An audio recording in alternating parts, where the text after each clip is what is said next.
Kalau ini disebut sebagai kitab suci, kalau di dalamnya ada ayat yang tidak asli, gimana? Bisa nggak disebut ini kitab suci?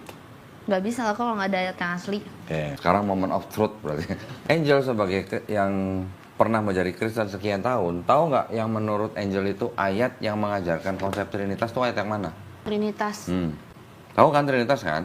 Yang Tritunggal itu? Iya, Ya, Tritunggal. Tritunggal Trinitas sama aja. Oh, oke. 1 Yohanes pasal 5 ayat 7, coba baca. Sorry. Pasal 5, iman mengalahkan dunia. Pasal 5 ayat 7. Sorry, oke, ayat 7. Kesaksian tentang anak Allah. Sebab ada 3 yang memberi kesaksian di dalam surga, Bapa, Firman, dan Roh Kudus, dan ketiganya adalah satu. Nah. Dan ada 3 yang memberi kesaksian di bumi. Nah, jadi disebutkan ada Bapa, ada Firman, ada Roh Kudus, dan ketiganya satu. Itulah konsep Tritunggal kan? Iya, betul. Jadi cuman ayat itu aja yang mengajarkan Trinitas atau Tritunggal. Iya. Nggak ada ayat lain yang mengajarkan Trinitas kecuali ini. Yang paling lengkap gitulah. Kalau Matius 28:19 menyebutkan Bapa, Putra, dan Roh Kudus. Betul. Tapi tidak disebut satu. Ya kan? Yang nyebut satu cuma ini. Nah, ini ada nih. Sama nggak dicek ayatnya? Bunyinya sama nggak? Coba bandingin.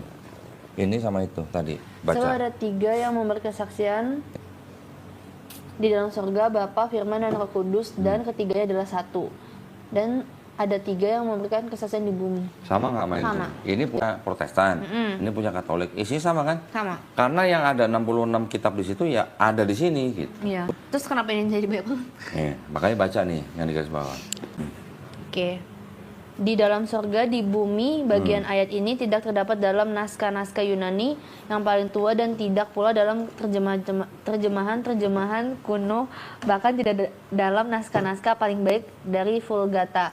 Bagian ini kiranya aslinya sebuah catatan di pinggir halaman salah satu naskah terjemah Latin yang kemudian disisipkan ke dalam naskah-naskah oleh penyalin dan akhirnya bahkan disisipkan ke dalam beberapa naskah Yunani. Karenanya bagian ini pasti tidak asli.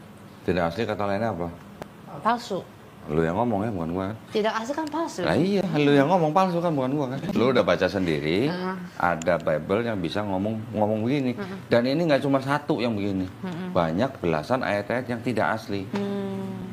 Di dalam, jadi kalau di situ kan nggak ada catatan begini kan? Ini ada catatan begitu. Makanya jauh lebih tebel.